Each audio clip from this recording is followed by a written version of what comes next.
okay, is my client meeting the goals I'm creating? Am I going into my sessions frustrated or overwhelmed or anxious because I'm afraid I'm going to trigger my client? Am I going into my sessions kind of overwhelmed because I'm like, I don't know what to do with you today. I don't know how to engage with you. This is why understanding those brain differences, understanding what you're perceiving is essential so that you can go into your sessions or go into the assessment or analyze the assessment in a way that makes more sense to you.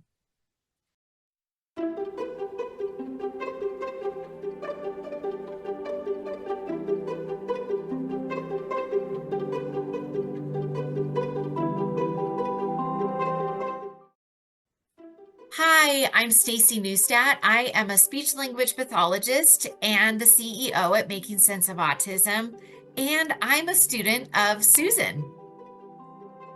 And I'm Susan Golubock. I am a now retired occupational therapist who has worked many, many years after I discovered even my own autism with other autistic individuals. I founded Making Sense of Autism because of my passion to not only understand my brain and how it worked differently, but to try to explain what I've learned to other people so that they're more understanding and therefore more accepting and more accommodating to autistic individuals.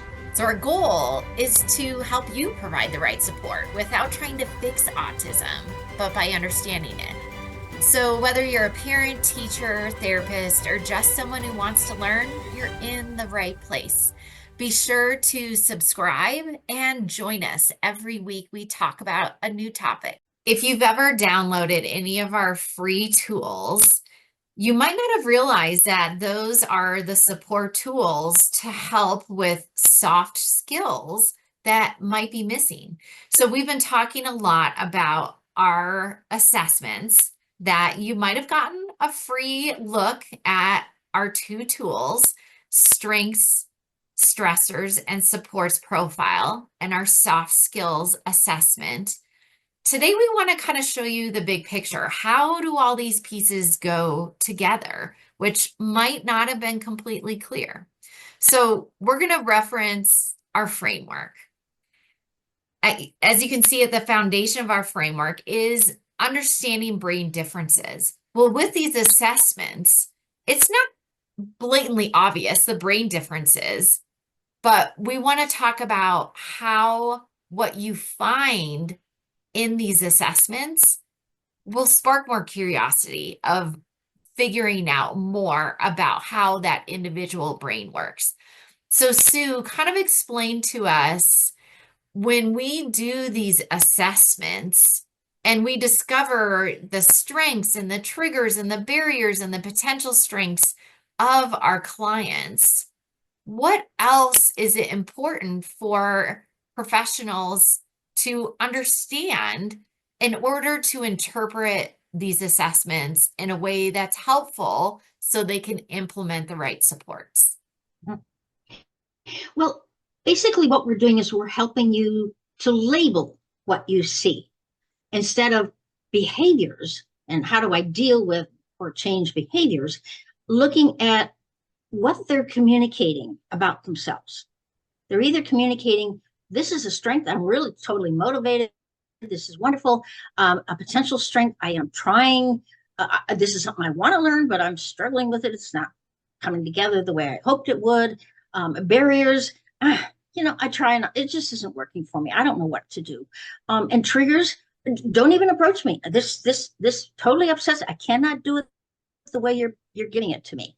And then again, not ready, where, I don't know a clue what you're talking about. I have no experience with that.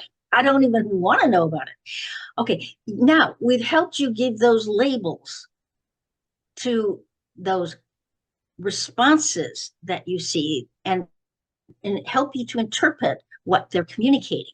This helps you get inside the autistic brain in a different way than you're used to by looking at how are translating their responses into better understanding them as autistic individuals who do perceive and experience the world differently than you do because of our neurological differences. Now, what we haven't given you are the basic understanding of what those neurological differences are that result in them responding the way they do. And that's another whole big, huge piece of the puzzle. So we're kind of starting with where you are and what you need and what you're familiar with, which is when I want to learn more about my clients or my child, I have to do an assessment of some kind. So we're giving you that assessment, but we want you to be very aware of that there's plenty of information. We want you to also be curious about those results. What you get and say, well, why? Why are you considering stimming to be a strength? I mean, it just gets in the way. It interferes. They're stopping doing what they need to do and they're sitting there stimming. Well, they're telling you they're anxious, that this approach is stressing you out. So right away that says, I need to change my support. I need to recognize they need support at this time. Now, I'm not explaining why. The underlying reason for that stimming is because it's self-calming. Everybody does it. When you're anxious, you do repetitive movements. You twirl your hair, you stomp, you shake your foot, all those kinds of things. All of that is going to be explained. It's under there. And we want you to be aware of the fact that we're willing to help you with that. But we're starting with where you are, what you need right now. Because once you at least have those labels and in those categories, and you're starting to think about things in a different way, now you can experiment with what supports. And that's some of the tools that we've given you, the problem solving, the just right learning, all of those wonderful tools are developed to support the autistic.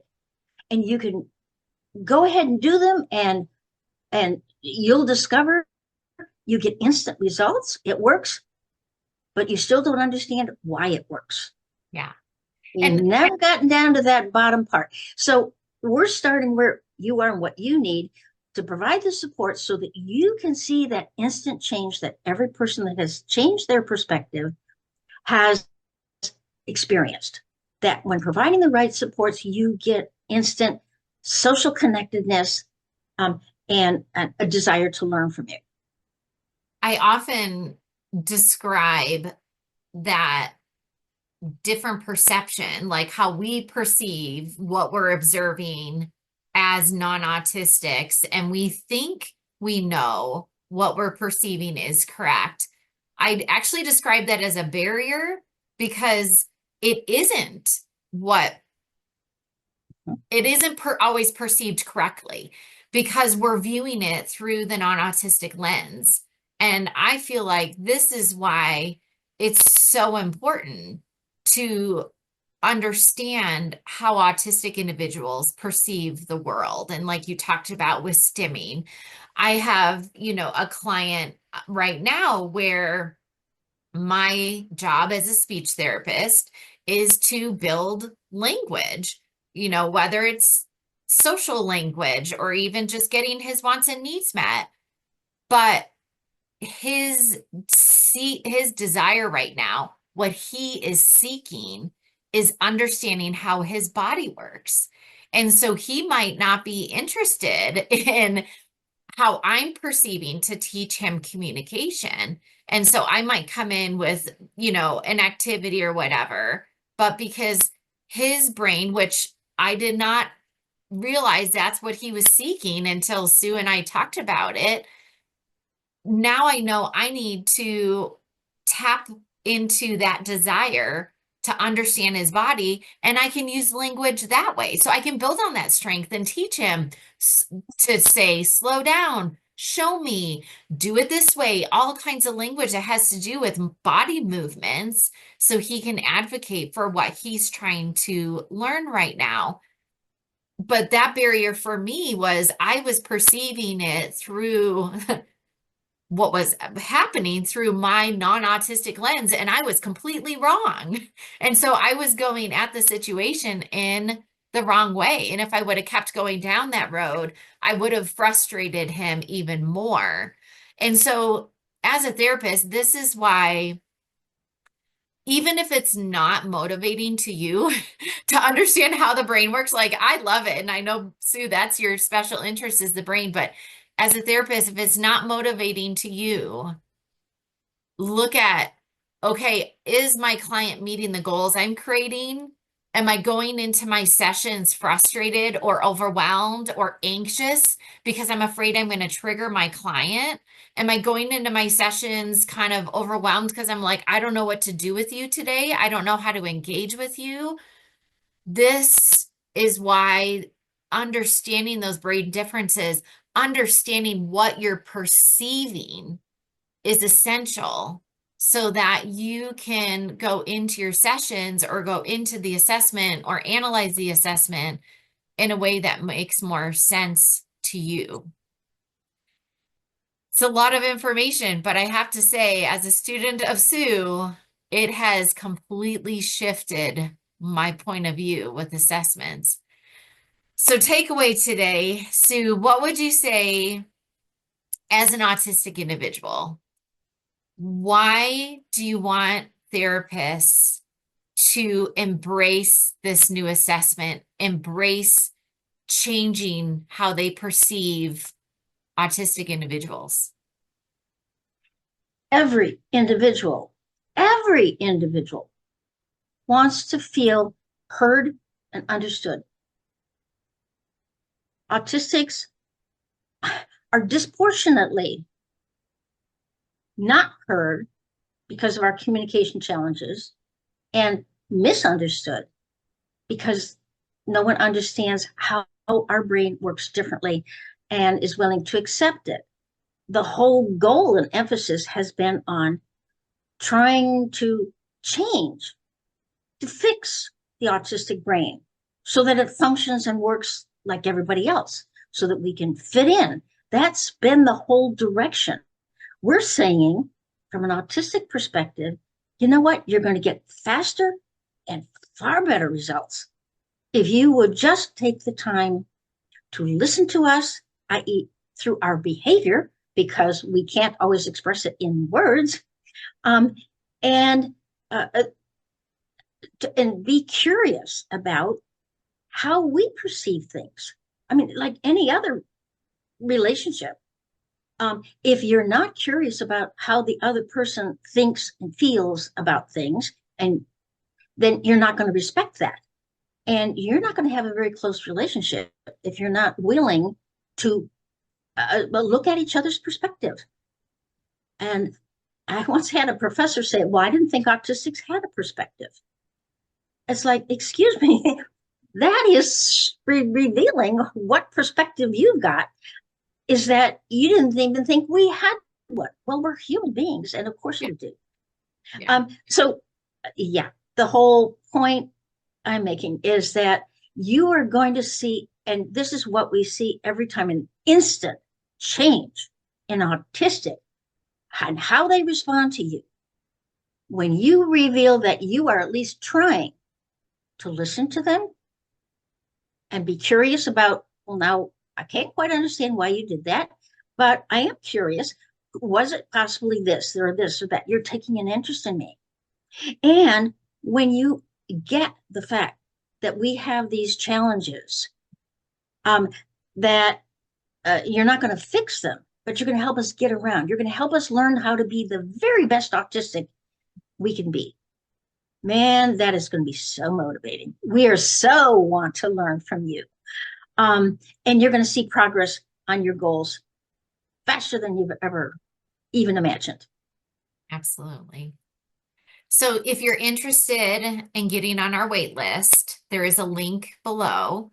We will be releasing our course with our updated and more detailed assessments that will be available in October. So if you want to be one of the founders of these assessments and first to use them and first to understand how to perceive and understand the results in the assessment, sign up for our waitlist below, and Thank you for joining us.